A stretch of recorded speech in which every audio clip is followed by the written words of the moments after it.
বাবা, মা, আমি একটু বাপের বাড়ি যাচ্ছি। ও মা, সে কি? এ আবার কেমন কথা বড় বৌমা? বাপের বাড়ি চলে যাচ্ছ মানে? কি করে যাবে? তোমাকে কে দিয়ে আসবে? ছোটু বাড়িতে নেই। আমাকেও তো তুমি আগে বলনি, তাহলে আমি তৈরি হয়ে থাকতাম। না না, তোমাকে তো একা যেতে দেওয়া যাবে না। তুমি এর আগে গেছো? কখনো একা গেছো বলো মা?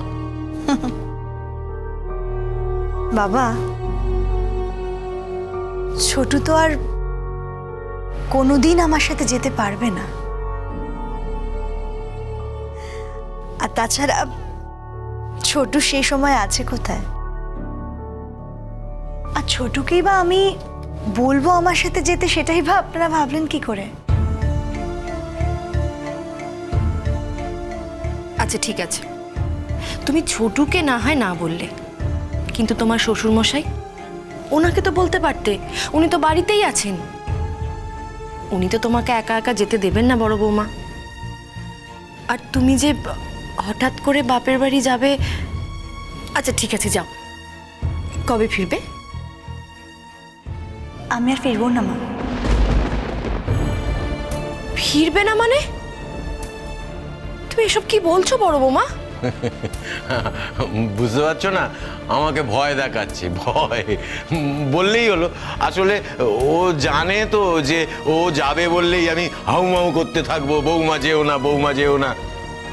বৌমা, তুমি তো আমাদের বাড়ির বড় বৌমা নও, তুমি এ বাড়ির বড় মেয়ে।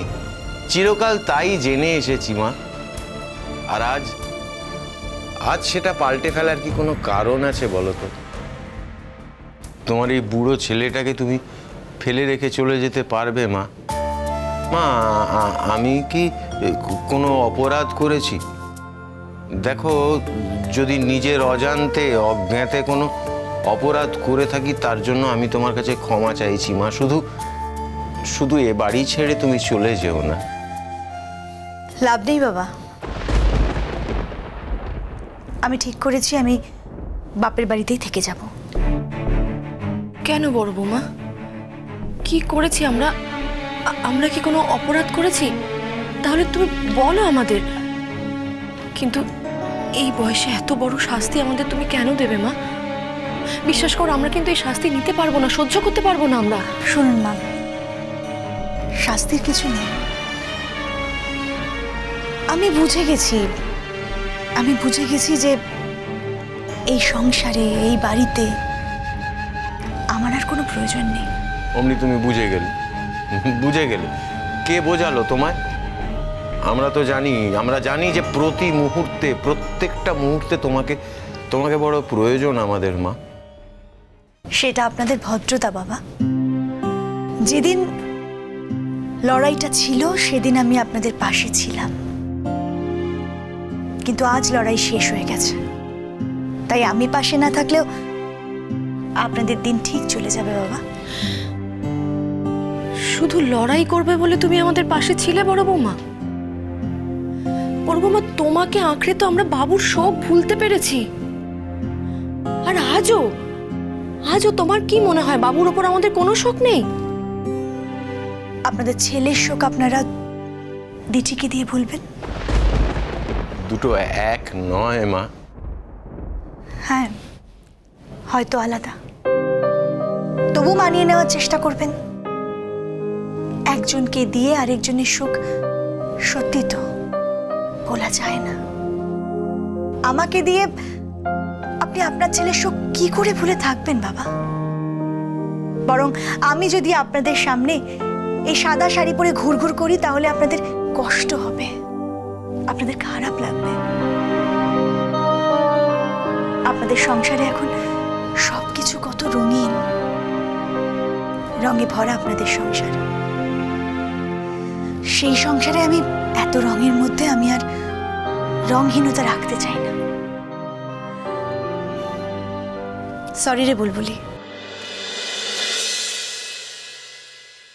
সরি।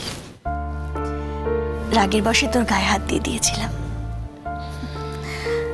এর আগে তো অনেক ভালোবেসেছি, সেই ভালোবাসাটুকু দিয়ে এই গায়ে হাত দেওয়াটুকু ক্ষমা করে দিস, আর বিয়েতে বলিস আসবো। যাবো বললেই হলো নাকি গো? যেতে দেবো না আমি তোমাকে। না, ছাড় বুড়া। তোমাকে কিছুতেই আমরা যেতে দেবো না, কিছুতেই না। আমাকে আটকানোর জোর আর তোদের নেই রে, আমারও এখানে থাকার আর জোর নেই। বৌমা, বৌমা, এত বড় শাস্তি তুমি দিও না মা। এত বড় শাস্তি মাথা পেতে নেবার মতন কোনো অন্যায় তো আমরা করিনি মা। বেশ তো তুমি যদি চাও এবার থেকে সংসারটা তোমার নিয়মে চলবে, তুমি যেভাবে চালাতে চাও সংসারটা সেভাবেই চলবে। শুধু আমার কি দাম? আমি কি চালাবো সংসার? শোনো বড় বৌমা, এতদিন আমি তোমাকে রান্না বান্না করতে দিইনি তো। হ্যাঁ, তুমি চেয়েছিলে, কিন্তু আমি তোমাকে দিইনি। এবার এই সংসারের সমস্ত দায়িত্ব আমি তোমাকে বুঝিয়ে দিতে চাই। দেখো, আমারও তো বয়স হচ্ছে, তোমার এখন এই বাড়ি থেকে যাওয়া কিন্তু চলবে না। বরং এই সংসারের বাঁধনে আরো বেশি করে বাঁধবো আমি তোমায়। তুমি যদি দুটো ভাত খেতে দাও তো খাবো, আর যদি না খেতে দাও তাহলে খাবো না। কিন্তু এই বাড়ি ছেড়ে তোমার যাওয়া চলবে না। দেখো বড় বৌমা, এই সংসারের জোয়াল আমি আর ঠেলতে পারছি না। ও, তাহলে আমার কাজ শুধুই রান্নাঘর? হ্যাঁ, সেই তো। আমি আর কি করতে পারি? আমি তো কিছু করতে পারি না। আমি তো আর আপনাদের ছোট বৌমার মতন ডাক্তার নই।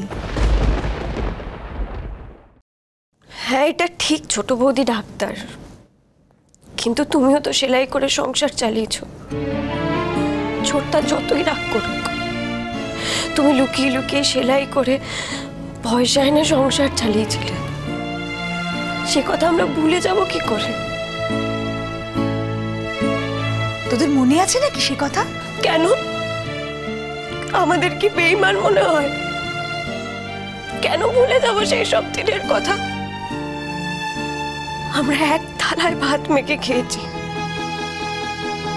শুধু তেঁতুল দিয়ে ভাত মেখে খেয়েছি দিনের পর দিন। আবার খিদে পেলে তুমি তোমার জমানো পয়সা থেকে এটা ওটা কিনে খাবার বানিয়ে আমাকে খাইয়েছ। কতদিন নিজের মুখের খাবারও খাইয়েছ আমাকে। বলেছ, বুলবুলি তোর তো লেখাপড়ার কাজ, মাথার কাজ তোর, তোকে তো ঠিকঠাক খেতেই হবে। আর আজকে একদিনে আমি সেই সব কিছু ভুলে যাব? তুমি ভাবলে কি করে? হ্যাঁ, এটা ঠিক, তুমি আমাকে মেরেছিলে বলে আমার রাগ হয়েছিল, আমার খুব রাগ হয়েছিল। আমি হয়তো তোমার মুখের উপর কথাও বলেছিলাম, কিন্তু ও বৌদি, এর কি কোনো ক্ষমা নেই বলো তো? কোনো ক্ষমা নেই? দরকার হলে বৌদির পায়ে হাত দিয়ে ক্ষমা চাও। এই না না, থাক থাক, কি করছিস বুলবুলি?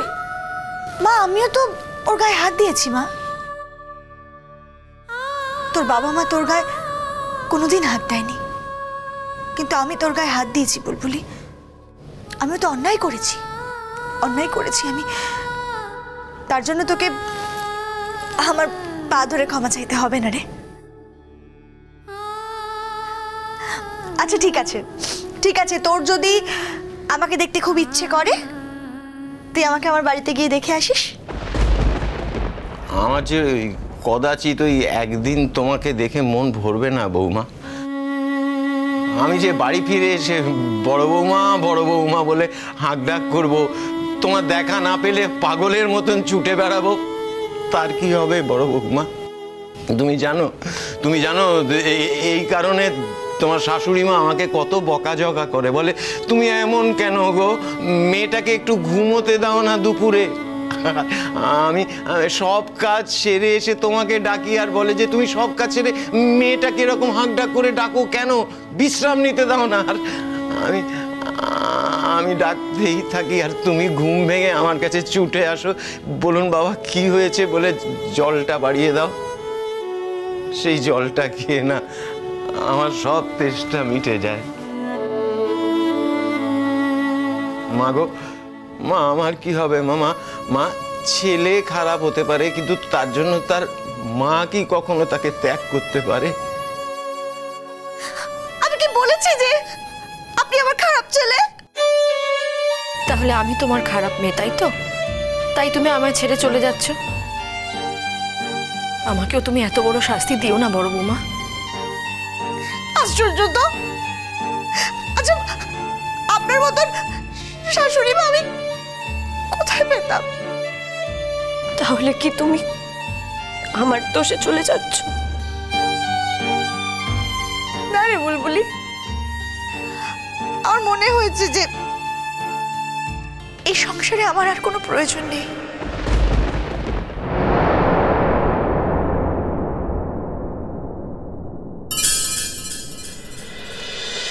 শ্রী